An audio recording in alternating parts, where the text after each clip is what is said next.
Hi, welcome to the channel. My name is Dr. Kesha, and today I will be your host and educator. Yes, we're going to walk through this project 2025 and we're going to try to understand it, okay? So just come along with me. Today's topic will be all things political, right? On Project 2025 and what we should know. So, the first thing you should know is how to get more information about Project 25. So, what I would recommend that you do first is Google it. Yep, do a Google Project 25, and it shall take you to this website, which is project2025.org. Once you arrive to this particular web page, it will tell you all about what it's about, building, now for conservative victory through policy, personnel, and training. All right. But in order to understand like where it came from, you need to kind of go a little bit deeper. So let me take you down, not a rabbit hole, but let's just go to the basics. So let's say you were to just simply do a Google search. Once you do your Google search, you're going to see a whole lot of folks doing the same thing you're doing. From the first time that I searched, it was like a million people that were searching. And then the second time I searched, it was 10. The third time, it was in the 20s. And now we're almost at 30 million searches for Project 2025. Okay. But on the right side of the page, all right, I'm going to lead you on how to get more information. So go to the Wikipedia page. That's where I don't want you to go to .org quite yet, because we need to understand some background. All right. So I'm going to share the screen with you just so that you can get a general understanding of where Project 2025 comes from. First and foremost, when they talk about or discuss Project 2025, they're talking about a manual, which is over like 900 pages long. You've been talking about people talking about this book. It's 900 pages long. It consists of that. It also consists of a database, which is a place where they're going to do their hiring and collecting employees or potential future employees. I think the goal is 20,000 people they want to vet and hire, right? Or just vet and have in place so that when it's time to do appointments and those types of things, they're going to already be vetted and ready to go. Not only vetted and hired, but also they're going to go through some type of orientation or training. Okay, so that's all a part of Project 25. And then obviously there's a path, right? There is policy that they have to implement. They need to know and get familiar with, because that's the policy that they're going to implement. But when you go to the Wikipedia page, you need to look on the right side. But before we scroll down, let's just look at the definition. Project 2025, also known as the Presidential Transitional or Transition Project. It is a collection of right-wing policy proposals from the Heritage Foundation. Now, the Heritage Foundation, sometimes referred to simply as Heritage, is an activist American conservative think tank. What is the Heritage Foundation? It's an activist American conservative think tank based in Washington, D.C., founded in 1973. It took a leading role in the conservative movement in the 80s, and also it was used and implemented by Ronald Reagan's group, by Ronald Reagan and his cabinet. All right, they implemented very similar policies. Okay, and their goal is to reshape the United States federal government and to consolidate executive power. And their goal is to not only help their candidate win this current presidential election, but once that person wins, the person is set to use said policies that the Heritage Foundation curated. So once you go on the right side and scroll, their policy manual or proposals are in this book. All right, so this is what the book looks like. And the name of the book is Mandate for Leadership, The Conservative Promise. And it's forwarded by the current president of the Heritage Foundation, which is Kevin Rogers. And it's edited by these folks here. All right, so when you scroll down, you can just read all about the project. But when you scroll all the way down to like around about the background, you'll see here kind of more information about his background. It says that the Heritage Foundation, again, they're one and the same. When you think of Project 2025, think of the Heritage Foundation. The Heritage Foundation has been publishing new editions of its Mandate of Leadership, which is again Project 2025, which involves a few things from this. In addition to the booklet, it's the hiring practices, it's the hiring of these people, it's the training of these people that have the right ideology, right? Which is the right, extreme right ideology. All right, so again, they publish new editions and series and schedules that run parallel to each presidential election since 1981. So what they do, depending on who the candidate is, who the candidate is, right? They'll publish a new addition to their mandate for leadership, and they will provide it to the president. If the president doesn't already have policies and things of that nature, they're going to propose their policy Bible. And here that says that the heritage refers to its mandate as a policy Bible. Now, according to this, it says the Heritage president, Kevin Roberts, sees the organization's current role as institutionalizing Trumpisms. Okay, that's what his current role is since Trump is the nominee. And he established the project, I think in 2022 is when he began doing all of these things. And that includes creating a personnel database and the ideological framework, which is again, these folks have to have the same ideology in order to be considered to be a part of the database. And then there's the training component. Now, according to this, in April 2023, the Heritage Foundation published the 920-page mandate written by hundreds of conservatives, most predominantly former Trump administrative officials. Interesting. Nearly half of the project's collaboration or collaborating organizations have received dark money contributions from a network of fundraising groups. And they say where they get the money from. Interesting.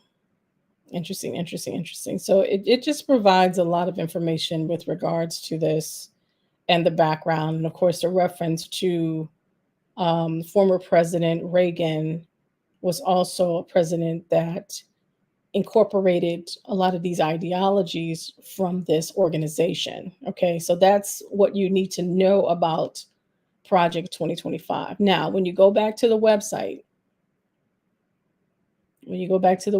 again, there's a section for personnel.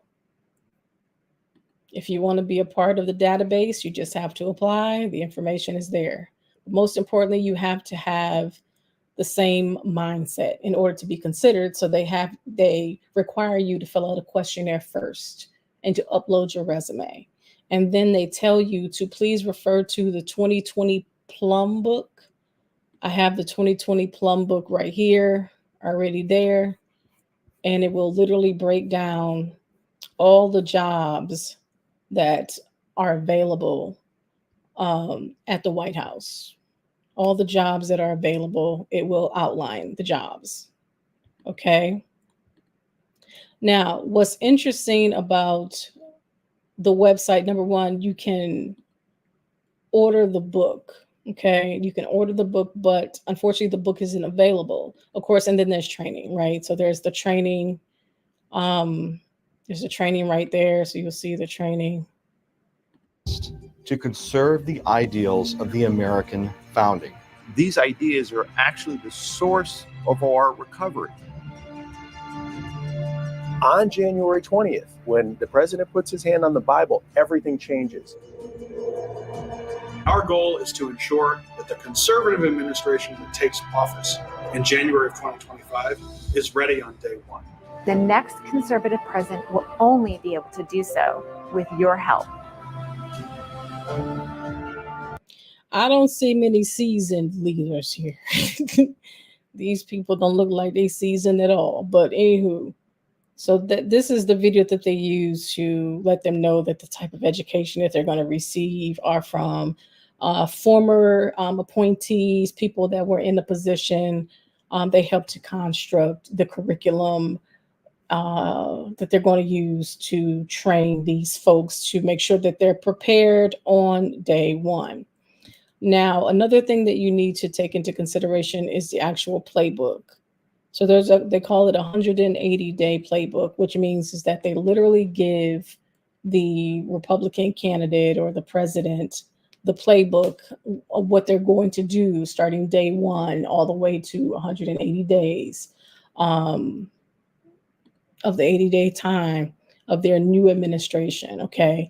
And so when you scroll down, it will give you since the book isn't available to purchase, by the way, the book isn't available. And so since the book isn't available, if you click on here, it'll show you the PDF file. So you can actually get the PDF file on that page and download it. So you can take a look at it when you get a chance. I'm going to do a review of the PDF when I get a chance, because I got to look through it. When I get a chance, I'm going to go through the PDF. But for now, let me just take it off my screen because it might be weighing me down a little bit here.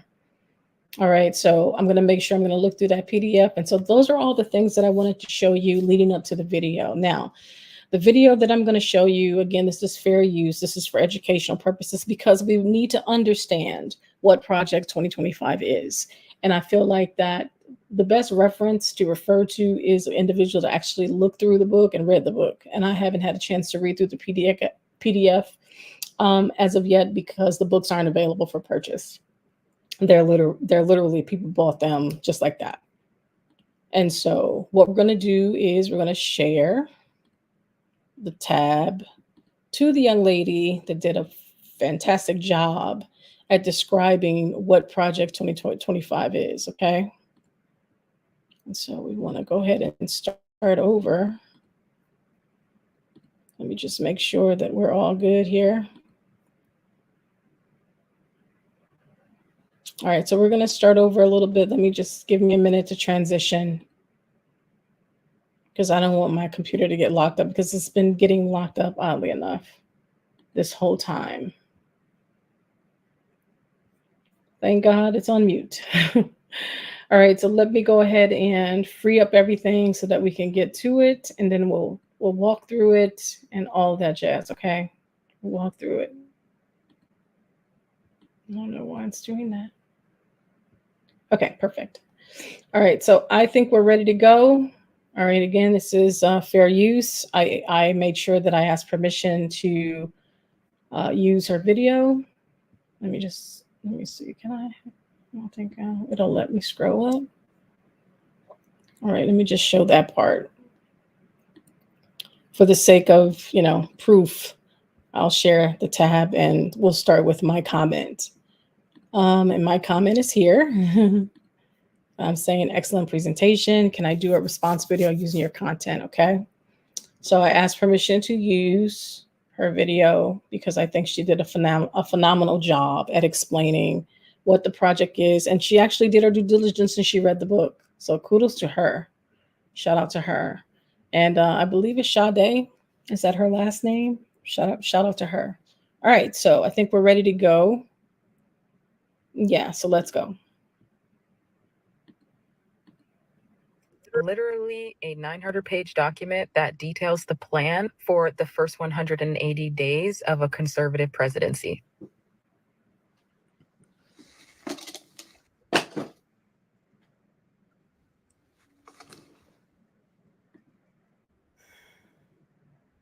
Well, actually, Project 2025 is way more than just a document. It's an extremely organized, built-out strategy based on 4 pillars. Pillar number 1 is this. This book is called A Policy Agenda. Mandate for Leadership, The Conservative Promise. Think of this as the policy Bible. I did not come up with that name. Yeah, remember we went through that? We went through that and we showed how they referred to it as the policy Bible. So she is absolutely correct. All right, so let's continue. And hopefully this is not stuck. The entire book's sole purpose is reshaping federal policy and shifting societal norms in America to align almost exclusively with conservative values. Pillar number 2 is a personnel database where conservative scholars, academics, and policy experts are being compiled. Think about this pillar like a conservative-only LinkedIn. The authors of this policy set a goal to have at least 20,000 recruits already built into the personnel database as a way to have a readily available pool of ideologically aligned people to pull from when it comes to filling all of the positions that they plan to create, fill, or vacate when taking the reins of the government. Again, these are their words, not mine. And they're doing this as a way to streamline the confirmation process. Make sure that there are 0 hiccups. Pillar number 3 is their Presidential Administration Academy. It's an online educational system of training programs specifically for those potential employees under the role of a conservative Okay, so president. we went Again, the through goal that, here is right? speed. They want the ability to just plug and play. We went through that. We went through the book. We went through the database. We went through the administrative academy. All you have to do is apply. Once you get the book, figure out exactly what role you want to take, what you're qualified for, and playbook then as go the into roadmap. These 4 seeking pillars out the together position are what makes up Project 2025. Okay. once Thank you've been you. vetted. Now I know what Project 2025 means, Deja, but why should I even care about this? What does a conservative promise even mean? Why are you bringing this up? Well, my curious friend, I'm glad you asked. The average age of an empire is 250 years. Can you guess where we are on the calendar? Now, It's okay. Pause it. what's interesting Video for a about second. this, let me just see if I can pause it because for whatever reason, I've been having a difficult time. Hi, thanks for so much for joining me. I really do appreciate you. So we're going through what Project 2025 is. I know we've been hearing a lot about that. It's gone viral. And I think Taraji, shout out to her. Those listening or even watching BET or just seeing snippets of that. And so now everybody's exploring what it is because most folks didn't even know what it was. I know I didn't until she mentioned it, and I'm glad that she did. And so now we know. And so we're looking into it. And so we are. And so I'm really featuring videos that have already done their due diligence. She's one person that done her due diligence a couple of months ago. And so I'm just kind of showing her content as well as walking through a few references myself. And I will be sharing all references. You can literally get the PDF of this 920 page book. All right, you can get the PDF online for free. The books are no longer available for purchase. They're all sold out. And so the world is interested in knowing what is in that playbook. All right, they're interested in wanting to know what is Project 2025. And just like she forestated, it is the book which is the policies. By the way, it consists of all the policies, all of the strategies leading up to all 180 days of transition for the new administration, in addition to the hiring of staff. Just like she forestated, they want to hire up to 20,000 staff members, specifically conservative, right-wing thinking staff members. Okay, they want to hire them, they vet them, they get them in their database all ready to go. For those that qualify, they're going to offer training, okay, which means they're going to see what position they want, and they're going to offer them training for that position so that to make sure that they're ready to go come day one, okay? So all that is a part of a Project 125, and then also the strategy leading up to that, everything they need to know leading up to that. What's interesting is that, just like we shared a little bit earlier in the video, Ronald Reagan used a very similar playbook from the same organization. Okay, so Ronald Reagan did that too. And what's interesting about the two, Ronald Reagan and Trump, if since Trump is the nominee and he's running, if he happens to get elected, and he was already pre-elected, but he didn't use them prior, to my understanding. And that's what's interesting. I wonder why. But this go round, I think the plan is to use their policies specifically. I think he's going to use them. But what's interesting about the two is they're both not traditional politicians. So Reagan had left, I think we highlighted his quote saying how vital they were, the organization that created these policies that he did implement, how vital they were to the transition of his new administration, because Reagan was not a politician, so he had no clue. So they filled in the gaps for him. They helped him out at the first 180 days, and they also helped him to frame what is known as the Reaganomics.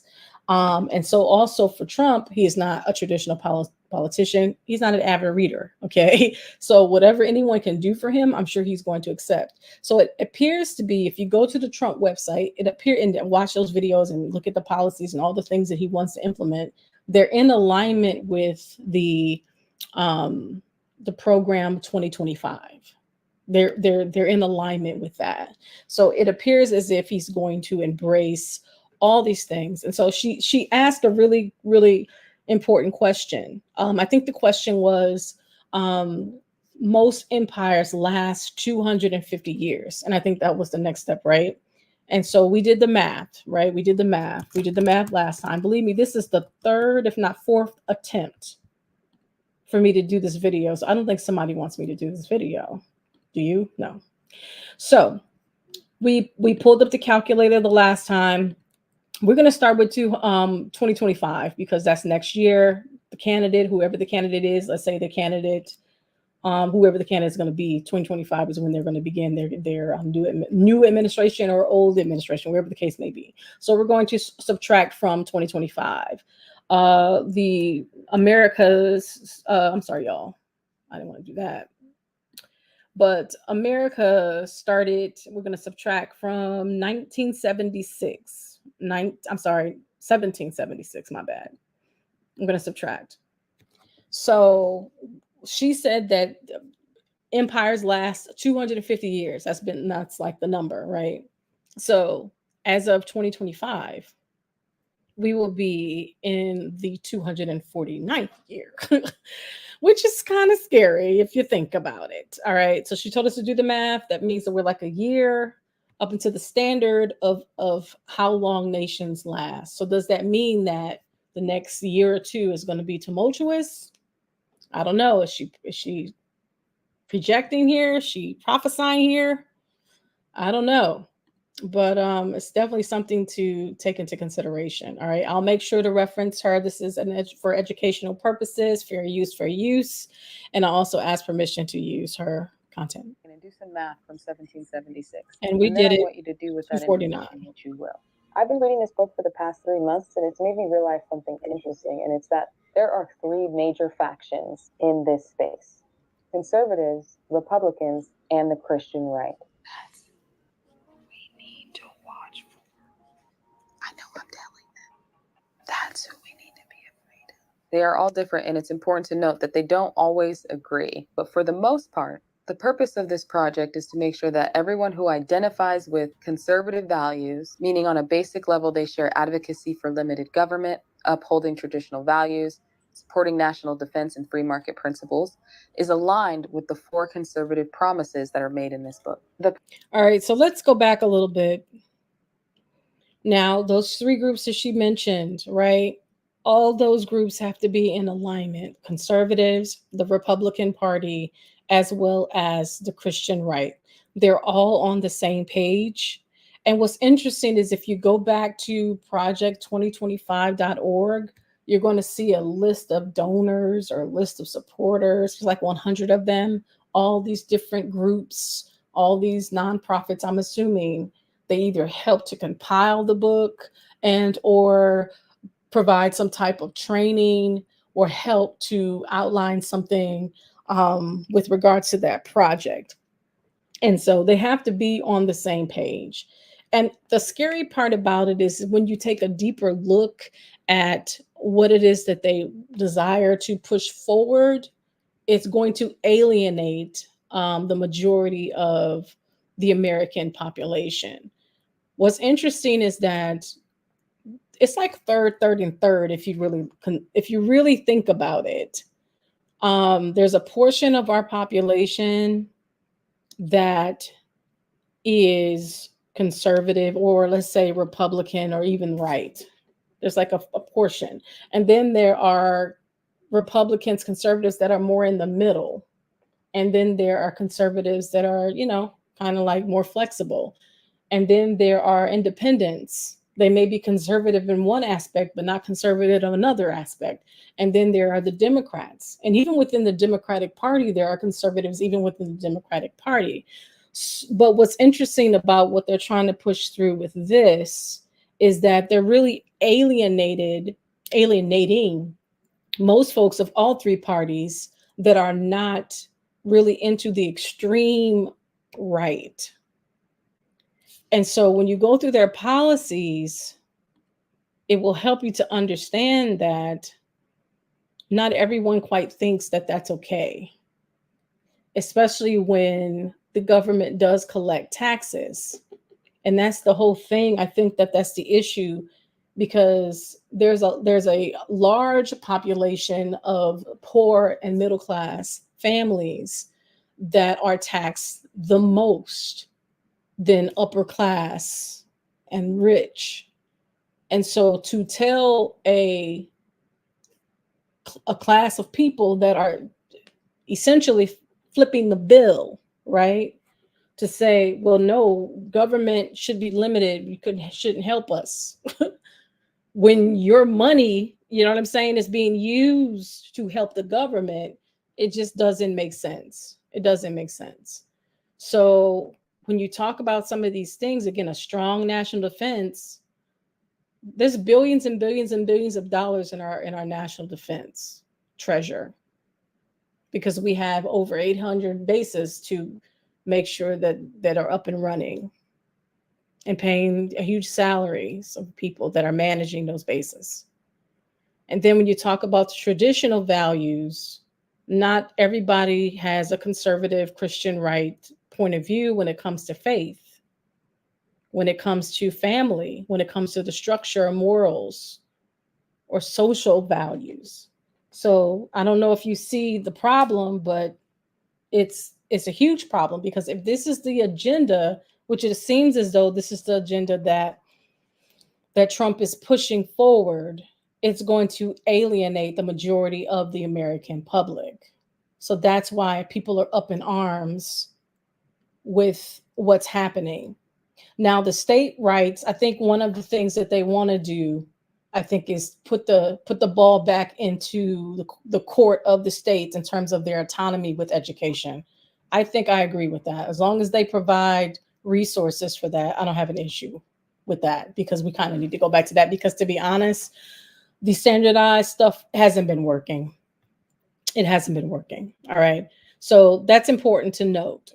That are made in this book. The project itself is spearheaded by a conservative think tank known as the Heritage Foundation. Chances are, if there's some major conservative push for a form of legislation, you can bet your bottom dollar that the Heritage Foundation has their hands in it.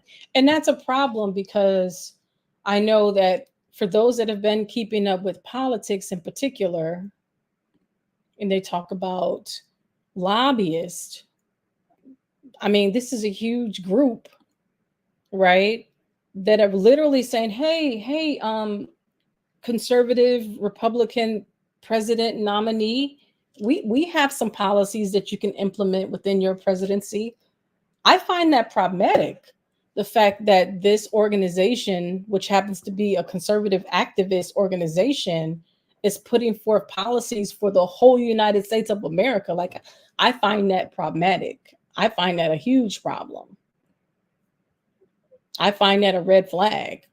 I find that even unconstitutional in some ways, because it's like, no, how are you? You know what I mean? It's like, no, that's a separate entity. Now there might be some people that might be a part of, Trump's administrative team that might be a part of that organization. Okay. But to say, for that organization to say, well, here's the policies that you need to implement for your presidency, I find that problematic. everything is in here. They liken transgenderism to pornography and go so far as to say that anybody, even teachers who are Okay, so they're going to be talking about, she's going to be talking about some of the policies that are in here, because they have, let me see if I can go there. I think it would be easier. We're going to go to the Heritage Foundation. Hold on.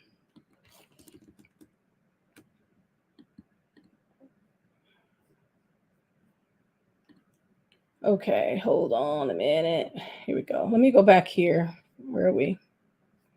Let's go back to the Wikipedia page. All right, we're going to go to the Heritage Foundation. Try to find their website. Redirected. Let's go to the heritage.org.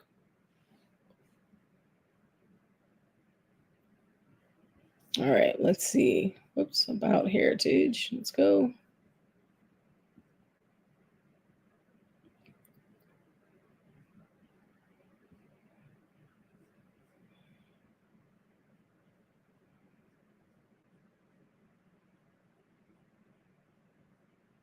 All right, sorry, y'all. Let me just get to it.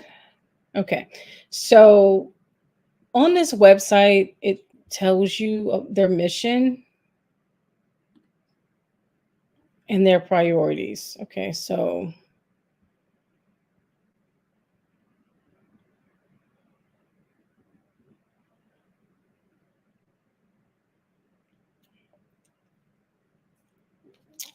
sorry, y'all. I'm just trying to find.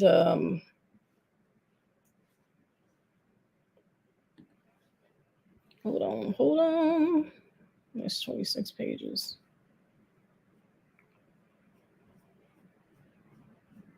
Because it's one thing to talk about it, and it's a whole nother thing to actually see what's going on.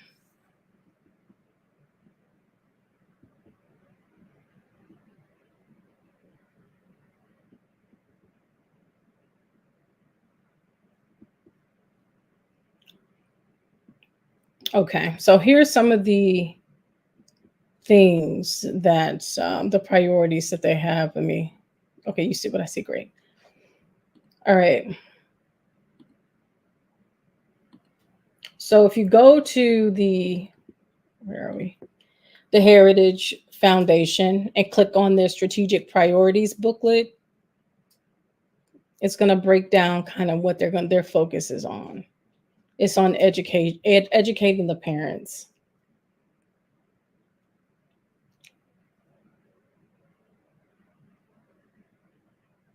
Okay, so here it says the Heritage Enterprise will work to minimize the federal government's intervention in education. So basically what they want to do is, instead of having the federal have the major oversight in education, they want to give states more of a budget authority over federal education, which honestly, I think that that's a good idea, to be honest with you, as an educator. And it says to reduce federal intervention in early childhood education reform, which as Head Start programs, expand family access to homeschooling by reforming the 529 savings account, including homeschooling expense.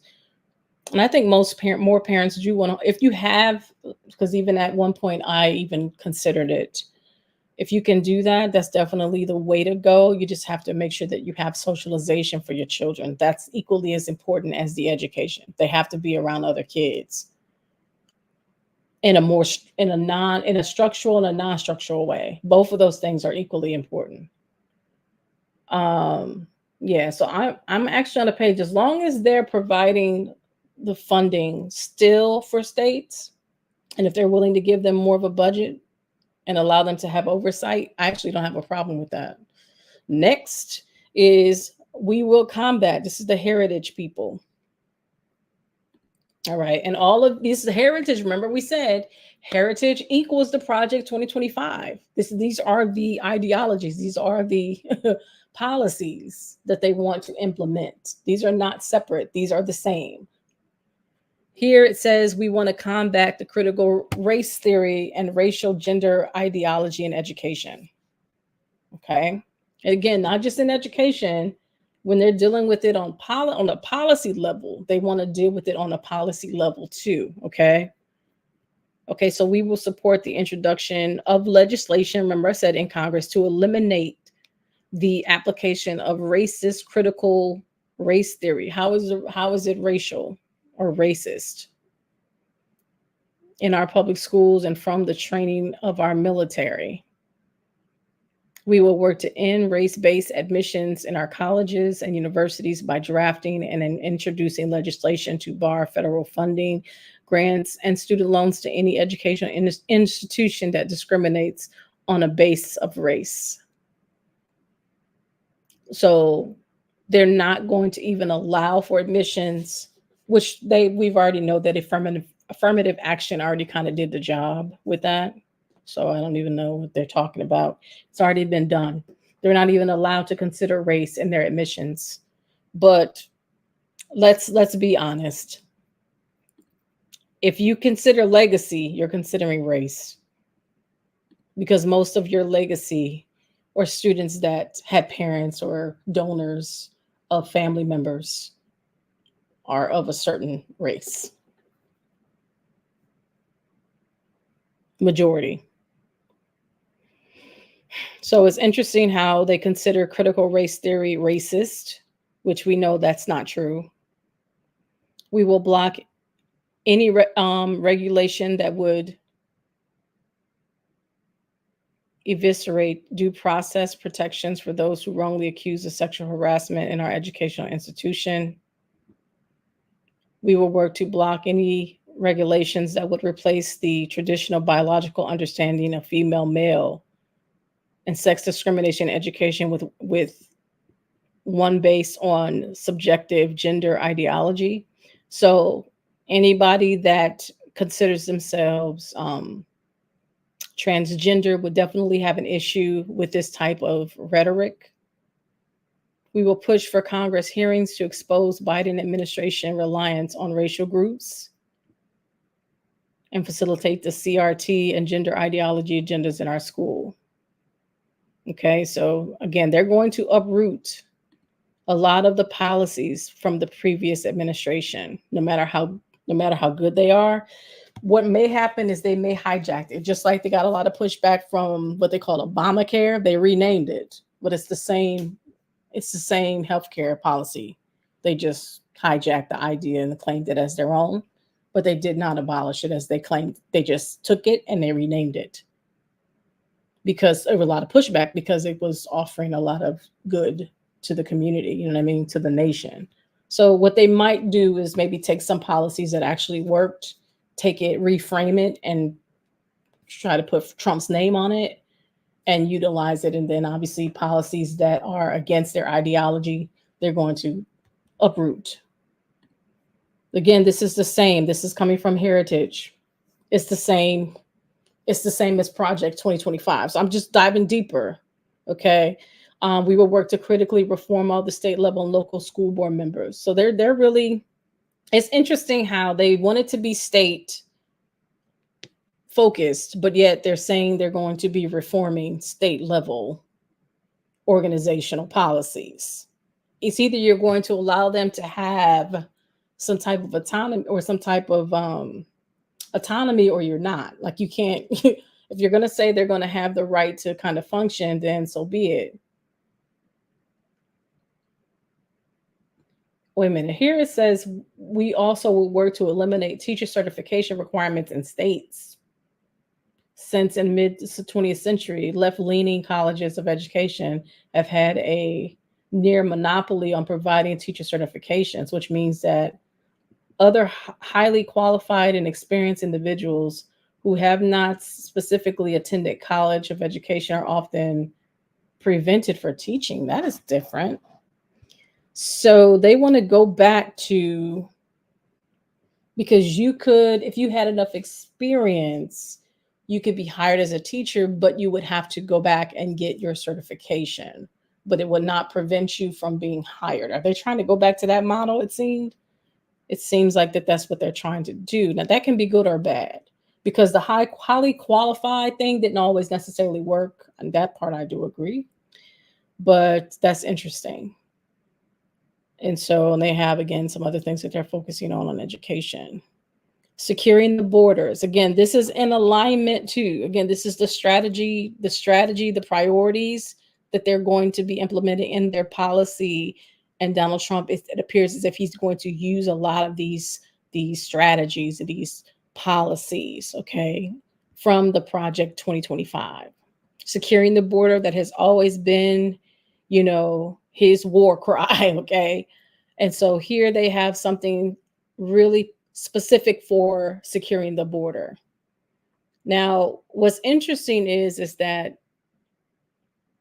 they often say secure the borders, but they focus on the southern border. We have other borders as well, which I don't think they focus on all of the borders. I think there's more focus on the border that is near Mexico than any other border. So reducing crime, I wonder how they're going to go about doing that. Illegal immigration, again, they're going to change a lot of those policies as well, which I'm not surprised. But the question is how are you going to do that? Okay, Heritage provides the knowledge and resources to equip lawmakers, law enforcement, and communities with the information they need to secure their borders and reduce crime. These studies and others from other experts can be found at heritage.org. The administrators need to increase visa sanctions on Russia. 21st century illicit drugs and their discontents.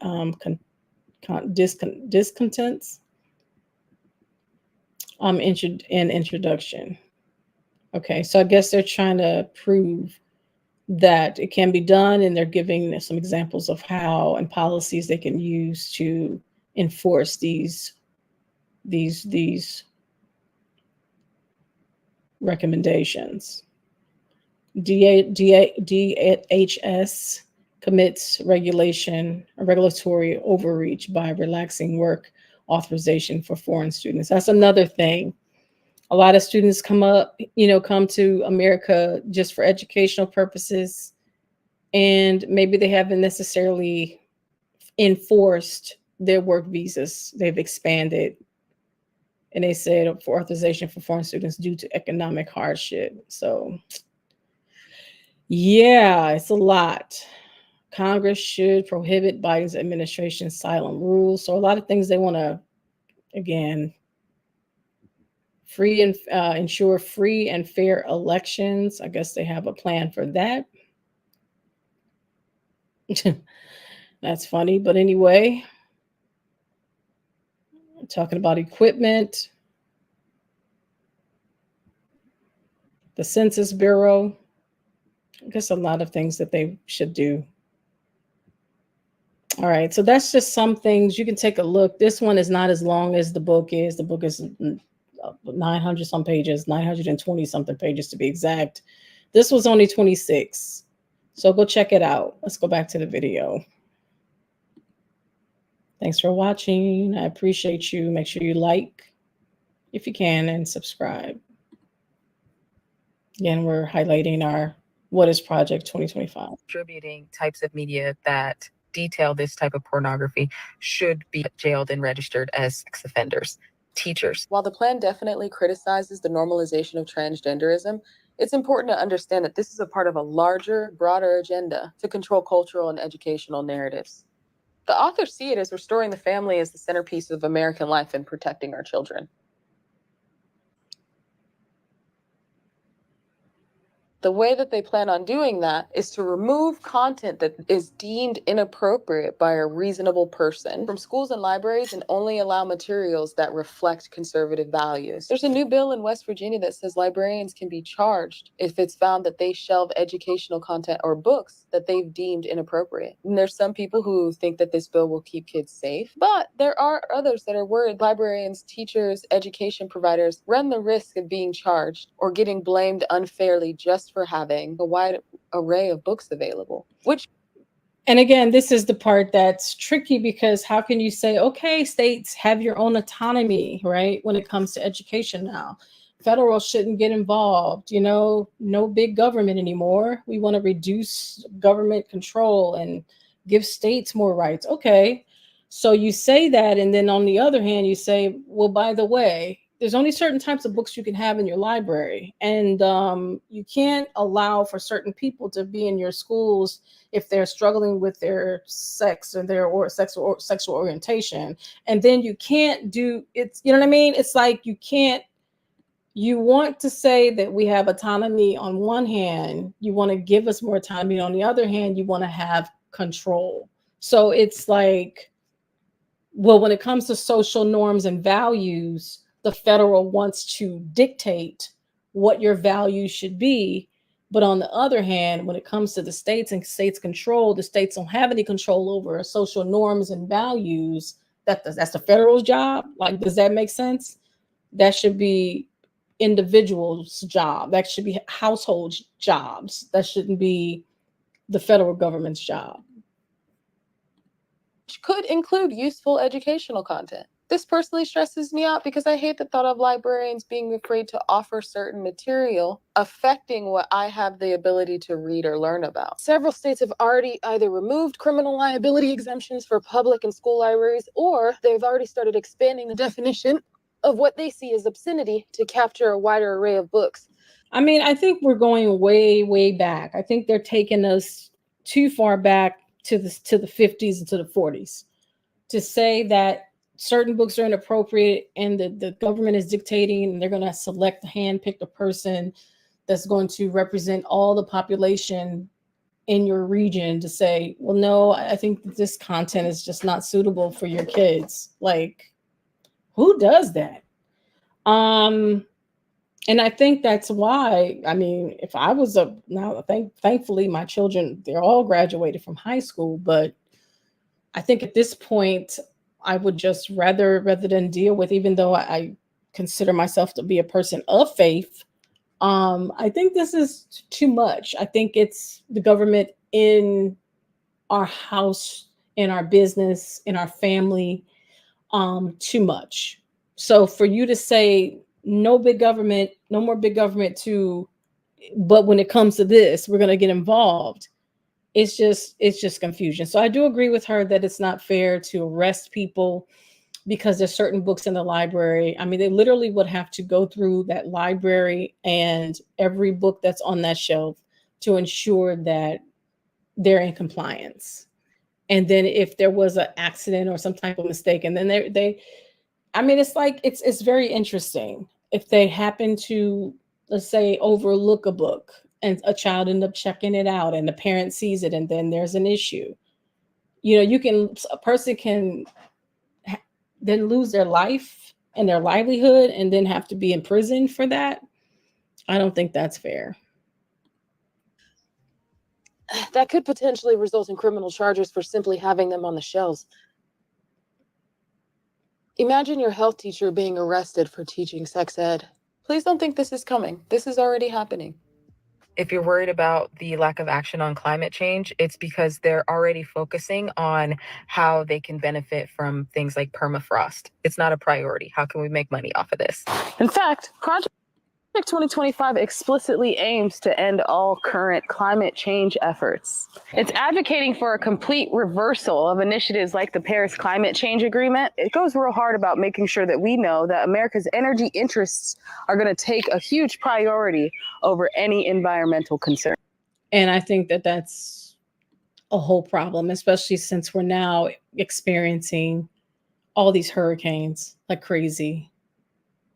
Now there's a hurricane right now as we speak, as we're watching this, as I'm videotaping this and recording this, there's a hurricane that's about to hit Jamaica. We've had so many storms and it's been crazy. Tornadoes, you name it. There's been all kinds of stuff happening globally when it comes to the weather, extreme heat. To say that the environment would no longer be a concern if we had to choose between making money and the environment, we're going to choose making money. That's essentially what they're saying with their policy. You're going to have to take a look at it.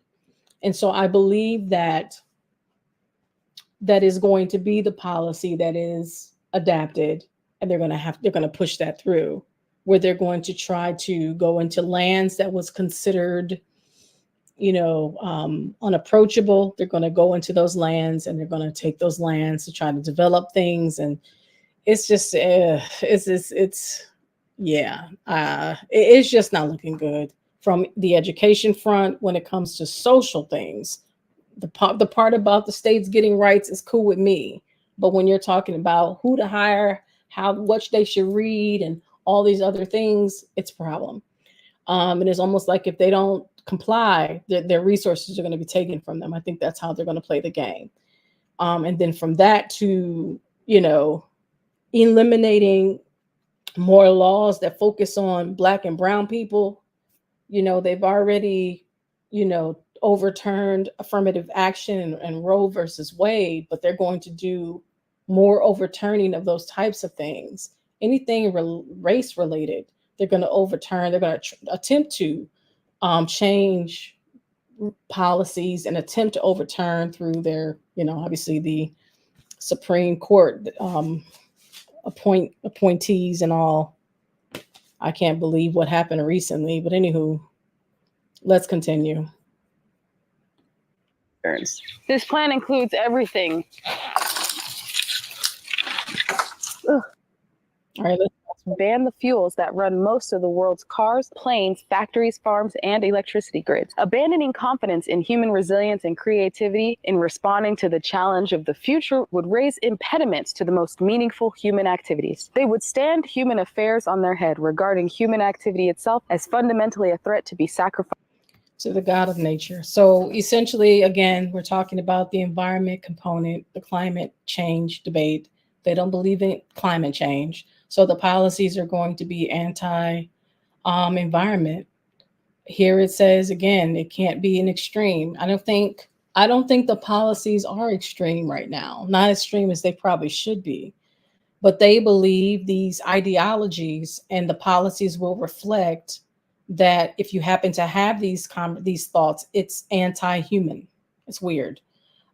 Stewardship and conservation are supplanted by population control and economic regression. So if we're conserving a particular piece of land or something that we deem to be important when it comes to the environment, if we're stewarding it and we're conserving it, we're controlling the population and the economic regression. That's what's being caused when we do that. That's weird, their interpretation of that. So they want to be able to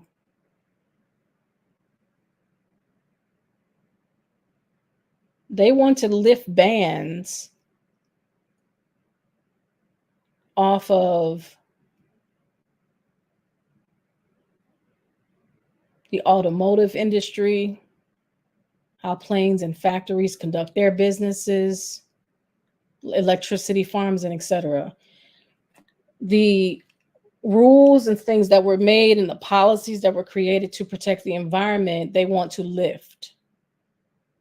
I think they lifted something with the trains, and I think an inspection wasn't conducted that was needed in time past, and it caused a huge accident in Ohio, if I'm not mistaken, because the Trump administration they reversed something that was done to make sure that there wouldn't be any accidents. They had to do like additional inspections and such. So they lifted it and said, you don't have to do that anymore. And then there was an accident because of a lifting of a policy. So I honestly believe if they do this, this is going to further our problem when it comes to this environment. Wow. And the only people that are really going to suffer the most are those who are poor or in middle-class families. because the rich can, get food from other countries shipped to them, or they can just jump on a plane and go somewhere and pick up what they need and come back here, and or, they can have, the cooling, the right type of situation where their home remains cool, and then they can have a, generator or 2 or 3. So God forbid it gets so hot that, the power gets cut out. They're going to have all kinds of resources for generators, and they don't have to worry about that kind of stuff. Where when it comes to the poor and the middle class, they may not be able to afford those types of things. So it's just interesting, the mindset there, but this is what potentially may be something that's implemented, these policies. Sacrificed to the God of nature. My problem here is it's not that they don't believe in you, brother. I personally, no doubt about it in my mind, believe in human resilience and creativity. It's actually that I just have much more faith in the power of greed. And this here assumption denies the reality of unsustainability. It pushes for the US to remove itself from any association with the UN or any other efforts to create sustainable development priorities, especially those that are connected to food production. And that just seems way more anti-human to me. Or maybe it's that it was both 8 degrees and 80 degrees in January this year. But alas, I know nothing. And I'm sure the planet's fine. They're trying to get rid of all DEI, diversity, equity, inclusion language from all legislature, all of it, except for religion. They want vast, robust protections for religion. Yes, the goal. So she's just kind of reiterating that. So again, when it comes to Black and brown folks, all legislation, all the stuff that was pretty much fought through civil rights and accomplished, they're trying to undo anything pertaining to education, employment. They want to undo. So if there is some type of discrimination, it's going to be more difficult to prove. It's going to be more difficult to prove. And that's scary. And I think she's making a point here that when it comes to the religious base, for faith-based communities, that they're going to get the resources that they need. And then she's questioning about the fact that, do we need a billionaire mega preacher? Now that's not common, but I understand her point. It is interesting how whatever their interests are seems to be the priority. And so that's what they're pushing. But that's not the interest. I don't think that applies to everybody within our nation. It's cool to go to church, and I'm a faith-based person myself, but I just think that it's unfair to other groups that do not put religion as a priority to then somehow, you know what I mean? It's almost like you're punishing people, which that's not going to draw them to faith if they feel like that they're being punished for lacking faith, if that makes sense.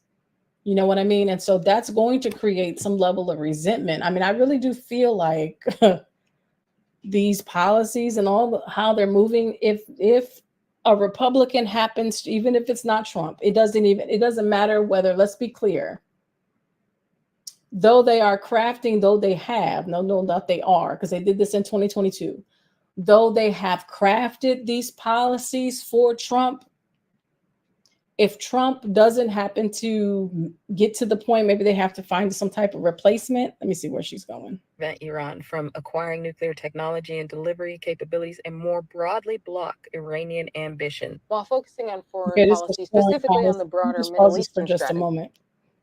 If Trump, I'm going to rewind it in just a second. Now she's on foreign policy. Even if he isn't selected, the next Republican, they're trying to posture this person to adapt these policies. That's what they're trying to do. They're trying to strike a partnership with the next Republican president, just like they did with Ronald Reagan. Now, let me go back a little bit to foreign policy. Look at that. Society preventing of Negroes getting everything. Wow. All right, so let me move it. Let me see. That's diversity. Strapping on X Games mode. That's where you have entire establishments standing on your straps. First and foremost, the U.S. must prevent Iran from acquiring nuclear technology and delivery capabilities, and more broadly block Iranian ambition. While focusing on foreign policy, specifically on the broader Middle Eastern strategy, Project 2025 pushes for a continuation of conservative emphasis on national security and energy dominance. Okay, so the national security and the energy dominance, playing both sides, essentially. Anything so that, again, energy, we want to continue to make sure that we have the energy dominance. It doesn't matter who we fund in war, as long as we make sure that we are getting the energy that we need, the oil that we need from that region. Now, she's going to bring up Israel. She's going to bring up Palestine. I'm just going to skip over that. But what I would like to highlight is the fact that, and I also Googled John Oliver's project on 2025. Do that too, because he does a whole thing. He does a whole bit on that as well. This statement here: after I finish Palestine, tell African gullible leaders that I'm coming for them to recolonize. Like in his speech, he's saying he's going to Africa next. Like, I think we're kind of over colonizers at this point. I think we're kind of over it at this point. Like, I think we're over it. And then she highlights the fact that the occupants of Africa don't benefit the most from their resources because they're constantly being raped. They're constantly being taken by other nations. And their leaders are kind of being used in this whole process. People, I will go to Africa to help liberate the Black people. It also recognizes that lately, Okay, as Africa's strategic influence has grown, U.S. influence there has declined. Sub-Saharan Africa has been fundamental to the global prosperity of the advanced countries. Okay? And Africa had a role to play. It has a role as a raw material producer. We will not allow Sub-Saharan Africa to escape that. Okay, we do everything to keep Sub-Saharan Africa where it is, also impoverished. It's absolutely vital for the prosperity of everyone else. So let's get clear about that. Okay? So they want to shift their strategy from assistance to growth. Some of the tactics. Let's go back. Did I go back there? So let's get clear about that. So Africa has to stay poor in order for the world to be rich. I just find that I'm just really taken back by that. And this is pretty much what they're trying to implement as a policy. Like, we're going to double down on this. I'm just ready to go live on the moon somewhere. The Earth is ghetto. So they want to shift their strategy from assistance to growth. Some of the tactics that they want to use to do this include phasing out humanitarian aid, the recognition of Somaliland statehood, and a focus on supporting American companies that are involved in industries that are important to America's interests, or those that already have a competitive advantage in Africa. To combat African-based terror groups like Boko Haram, the authors recommend that the U.S. support capable African military and security operations to provide foreign military education, training, weapons, and security assistance. This is just the tip of the iceberg of foreign policy. Side note, did you know that America has almost 800 military bases in over 70 countries? Oh yeah, we know. Having no foreign military bases on its soil. I found that quite interesting. Onward. The reason why this document was so scary to me is because this isn't the first time it's happened. The first time they actually laid out a plan like this was with Reagan, and they were able to enact 60% of what they wanted achieved. Now, remember, we went through there in the Wikipedia page, and it says that every 4 years, Every 4 years, y'all. I'm so glad I got this thing off the thing. Every 4 years. I'm sorry, I was supposed to stop it. Every 4 years. Let me just move this thing. They update their manual, their policy manual every 4 years, because what they try to do is they do try to consider who is going to be the nominee. So every 4 to 8 years, depending on who the nominee is, it is updated. And I guess at the end of the day, it is up to the nominee to accept these policies. I'm just curious. Like, they only have the Reagan administration admitting that they've used these policies, but I'm kind of interested in knowing. We're talking about Project 2025. We're talking about this, okay, just to make sure that we're all on the same page here. Though she is helping us to better understand it, we're still talking about Project 2025, and she's just going through the points, like their foreign policy, what their goals are with when it comes to foreign policy. Education, she already went through that. Civil liberties, she already went through that. Social, issues. When it comes to that, she already went through that as well, what their policies were lining up. This is over an hour, so we're going to cut this in just a few seconds.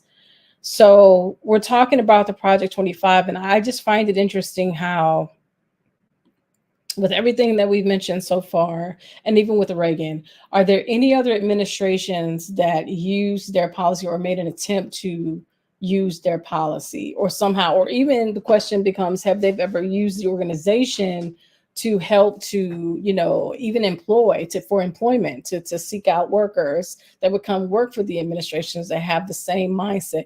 I'm just like, at this point, I'm questioning everything. Like, I'm having a hard time believing that, like, this is the first time, they use this playbook, like they've used these policies. I have a hard time believing that. I just have a hard time. But I don't know enough to be definitive in terms of my answer. You know what I mean? But I am curious. What say you? What do you think? For those that may know, let me know in the comment section, because I have no idea. All right, let's highlight her again.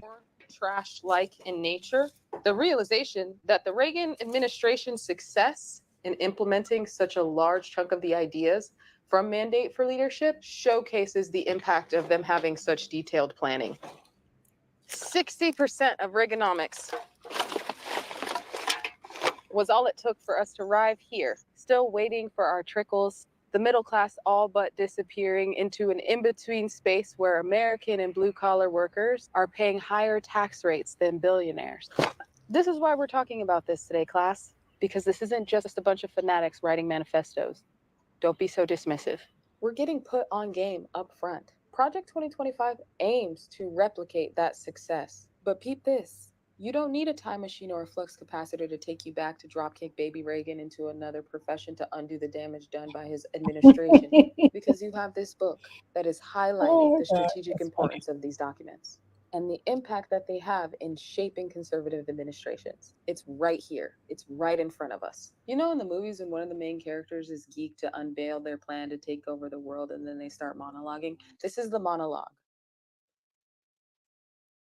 This is the monologue. It's even more frightening because there is an attack on education. An uneducated population, you are able to sway consistently with propaganda. To be fair, I actually like the idea of transferring education to the states in principle, but in actuality, it also makes me wonder, if every state's allowed to teach something different, how will we ever close the gap on the very real problem that is America's revisionist history? Also, it makes me wonder about if you're in a poorer state with lower home ownership. Less home ownership means less property taxes, which funds schools. How might that impact the quality of the education you receive overall? This one is for extra credit. Take this time to guess how the top 10 poorest states in the nation tend to vote. The policy agenda calls for changes to ensure that schools comply with the colorblind ideal. It's asking that the next administration create a parent's bill of rights that schools have to abide by. And in this bill of rights includes the right to support and provide relief to parents who sue educational institutions for teaching or talking about critical race theory or teaching. And that's crazy. And that's the part that it's weird to me. They want parents or other people to police these rules, if you will, these policies, but yet they're claiming that there should be less government involvement. States should have back their rights when it comes to education. But yet they want the families or other agencies to police them and make sure that they're up to code when it comes to policy in order for them to receive resources. I did find it interesting, her list. We did go through her list when it came to education. Like I said, this is like the fourth attempt that there was Mississippi behind her, and Louisiana, New Mexico, and West Virginia, if I'm not mistaken. Hold on.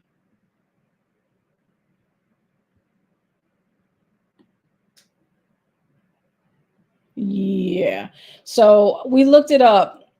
She said, what party are these states? Because they're more impoverished in terms of people owning property or owning their own homes and that sort of thing. And that's how taxes are taken for schools. She's right on every one, for the exception of New Mexico. New Mexico is blue. Every other state that she listed is a red state, which means they're Republican. So it is kind of interesting how, those states, it really depends, because again, within the policy that I've read, they're going to give these states federal funding to continue on with the education. They may not have, because again, they do use taxes within the states. That I think that will always be a thing, but they will have these additional programs too. So I don't know. This is something. So let's continue on. Top 10 poor states in the nation tend to vote. All because, if the exception of New Mexico. The policy agenda calls for changes to ensure that schools comply with the colorblind ideal. It's asking that the next administration create a parent's bill of rights that schools have to abide by. And in this bill of rights includes the right to support and provide relief to parents who sue educational institutions for teaching or talking about critical race theory or teaching American history in any capacity that isn't celebratory of its total awesomeness. I'm not kidding. They're arguing that teaching America's full history is equivalent to defending the false idea that America is systemically not as nice to some people as it is to other people. So basically, they don't want them to teach anything pertaining to white supremacy. They don't want anything being taught with pertains to how bad slaves are being treated, and the cruelty with Jim Crow and all that other stuff. All that stuff they do not want the American school systems, the public school systems, to teach or to highlight, or any schools, I want to say, because now they're increasing funding within this, again, Project 2025. They're going to be giving more funds to private schools. They're going to be giving more funds to homeschooling. So it's almost the same dynamic. If you're teaching those types of things, then you may potentially, again, lose your funding, right? So I guess within those private settings, if their parents come across any type of material that may not line up with Project 2025 and its policies, then that particular, private school may come under scrutiny, potentially may lose funding if they're found guilty. So it's just crazy. And to do so, to even teach that, is a violation of the parents' rights, and the parent should be allowed to sue with support of the federal government. So I challenge young people to read.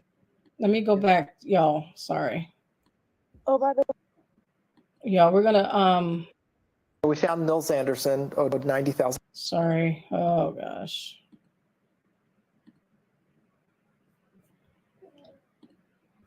Couple more minutes and we're gonna bring this to a close.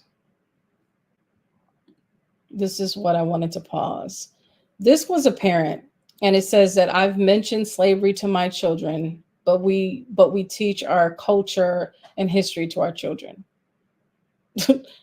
We have no interest on anything deeper than they were there. They were sold to us. They died free. We died freeing them. And now they're a huge pain in the butt and won't go away. Avoid them when you can. Can you believe that? If this is what parents are teaching their children, what kind of world are we creating? Oh my gosh, horrible. Horrible.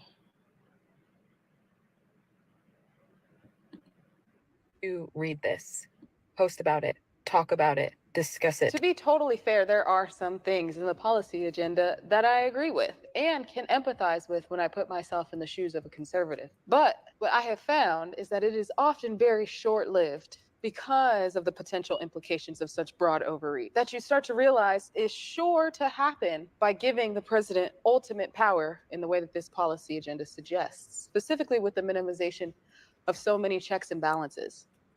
A lot of the plans outlined in this book are rooted in the taxpayer not paying attention. And I don't know about you, but I hate when a company's entire business model is banking on making the system so complicated or making it so hard to cancel that you just become so overwhelmed with the process that you just give up and let them take your money. Any business model that is dependent on your ignorance should not be a sustainable business model. Repeat after me. American ignorance should not be a part of the business plan. What will happen? All right, so let's just stop there. I'll make sure to include her video in the description because I think she did a phenomenal job in outlining and really discussing Project 2025. Because she read the book, and that's why I wanted to highlight her video so much, because she literally went through that 920 whatever 20 something page book and pulled out those pieces and created a 20 something minute video. Kudos to her. And mine was over an hour. So yeah, so let's just end it there. It's unfortunate, but it's something that we need to take into consideration. If this is something that I think that, number one, Trump needs to admit it. And that's the thing. That's the thing. We don't know for sure that he's going to implement these policies. But if it has been confirmed that he is, then I think that that's something that we should worry about and be concerned about. I mean, we should be concerned about it, but not to the point where you can't sleep at night. My schedule is all, I slept well, but I'm not really sleeping right now. And because my whole sleeping schedule pattern is all messed up. But I've been trying to make this video, so I decided to stream it rather than to premiere it because I had so many problems. This is the 5th time. So I figured that something doesn't want me to do this. So I stayed up to make sure that this thing got recorded and the information got out. And so what you do with it, my thing is to get educated. My thing is go to these websites, go to project2025.org, go to the Heritage Foundation, go to all the videos that you need to, the video that I'm going to provide in the link, and others. I think it was John Oliver, right, that also did something on it that I told you about. Go to these videos. I didn't reference it in this video, though, but I did watch it for myself. But go through those videos and as many as you can to educate yourself so that you can make an educated choice when it's time for the election. I don't think that the two main candidates are the best for our country. I'm strongly encouraging that people consider a third candidate, a third party candidate. I really am. Even in the midst of this, I'm not going to allow for fear to determine my decision for election. I'm not. Can't do it, won't do it.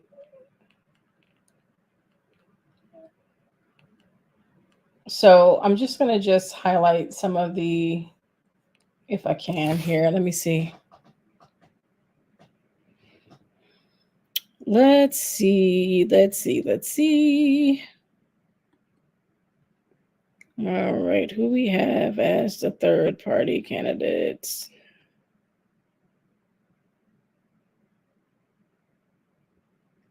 Let me see if I can find a list of them and see if they're going to do right by these people.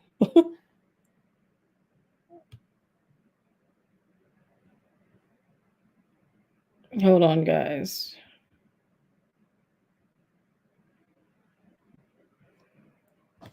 Let's see if I can find real quick third-party candidates.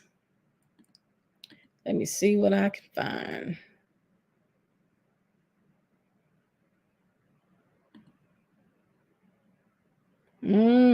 I need names.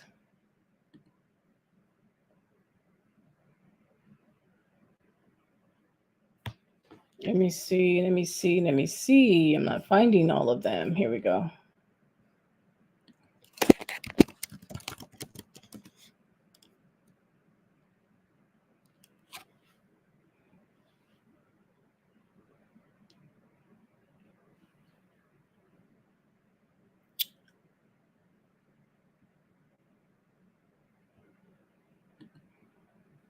Let me see. I'm still trying to see if they have a list of third-party candidates.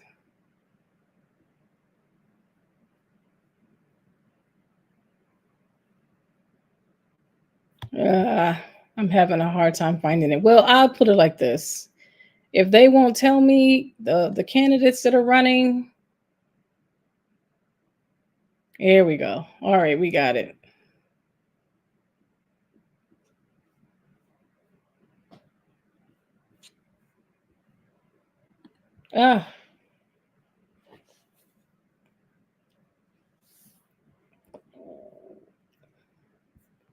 Hold on, I just found it.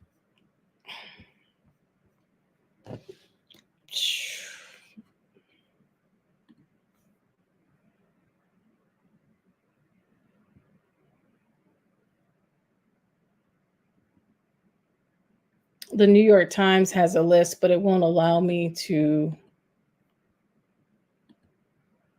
I would have to subscribe, and then they said that I would have to subscribe to their thing.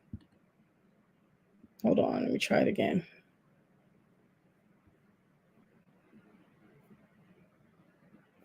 Yeah, they won't allow me to yeah, they won't allow me to look at their list. They have one, and I was just wondering, somebody else should have one too, you would think. But they don't, because again, they're trying to block. They're trying to block these candidates, man. It's crazy to me. So it's like you have to know, and if you don't know, they're trying their best not to here it is. I don't know who that guy is. Let me see if they have the names. They have the faces, but they don't have the names and the faces.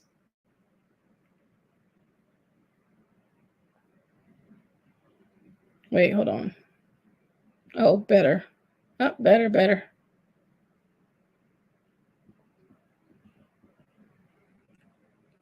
Okay, so let me share this page with you real quick since we're here. Why not? We've already crossed over the hour line. Let me see if I found it. This is the one. All right, so these are the third-party candidates. It's Chase Oliver. I don't know who he is. All right, let me make sure you see what I see. Okay. Let me get out of the way so you'll be able to see everything. All right, so these are the third-party candidates. I want you to know this because I really believe that we don't just have two choices. I know that's what the news and the powers that be want you to know or want you to believe, but we don't. We don't just have two candidates. We have three. We have Cornel West, we have Robert F. Kennedy Jr., we have Jill Stein, and we have Chase Oliver. They are the third party candidates that you can choose from other than Biden and Trump. And I will not allow for fear to interfere with conscience. I just can't do that. I feel like that the two that are representing the Republican and the Democratic Party, they aren't sufficient. They're not it right now. We have Trump has a whole bunch of legal issues, you know, and all the other stuff. I mean, if he was that great of a president, he would have got reelected. I know that he feels like the election was stolen from him, but the truth of the matter is that he wasn't that great of a president, or it wouldn't have been close. All right. And then Biden, you know, he did what he could do considering the state that we were in when he received the presidency, when he got the presidency, when he came into the presidency. But his age is showing, you know, it's interfering with his ability to do the job. You know what I mean? And so therefore, you know, I'm sorry, that's just me. I've already purposed in my heart that I'm going to consider a third party. Now, here's the thing. They have to get on the ballot or they have to be written in. And I think that a lot of people, they want you to forget that part. Okay. So attaining ballot access is a multi-step process, starting with a writing. You have to gather signatures, all the stuff that you have to do just to even get on the ballot. I feel like they create these rules to make it almost impossible for people to run against the major parties. And it just sucks for the American people at the end of the day. It's like they create the rules and they tell us this is how you're going to govern yourself. Like, if anything, since we're selecting people to govern us, we should have a say in how the rules should go. Like, and most of us don't even know what the rules are. It's just ridiculous. So it says a candidate must collect signatures, submit a petition before the state's deadline to have a shot.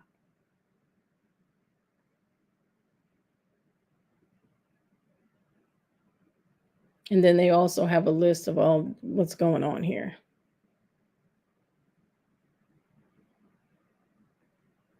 Man, I'm looking at what's his name? Chase Oliver. Who is he? It seems like he's on every, between him and Jill, he's just about on every ballot.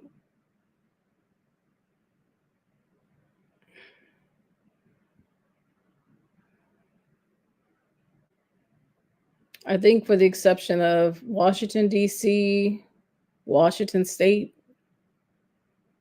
Wait. Yeah, he's just. Yeah, he's. I don't know who he is, but he definitely is on the ballot in most states. Maybe it's time to get to know who he is. I'm going to put this in the link as well. But I think this should be helpful.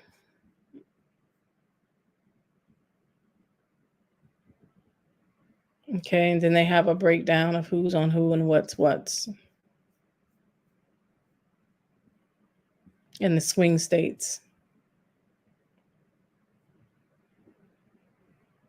And I don't like the fact that they're saying they could spoil the race. Because people should have a right to vote for who they want to vote for. I don't think people should tell us who we should vote for. I just don't think that's right. I think that infringes again upon, they're constantly infringing upon our rights. So I'll leave that in the link as well. All right, I am praying for us. And that's all I got. Thanks so much for tuning in. You may have to rerun it so that you'll know exactly what it is that we were talking about, which is Project 2025, the Presidential Transition Project. This is a real thing. And I think most of us are coming into the realization of how real it is. And hopefully that will help us do our due diligence, whatever that may mean to us, whether it's learning more information about alternative candidates or the third party candidates, or if it's, pushing the Democrats to make sure they get someone that's a more, that's capable of actually doing the job, so that people can stand by with good conscience the person that they're going to vote for. I mean, good grief. I think all those things are important, because the Republican candidate has been selected. They're not going to choose. They're not going to change their minds.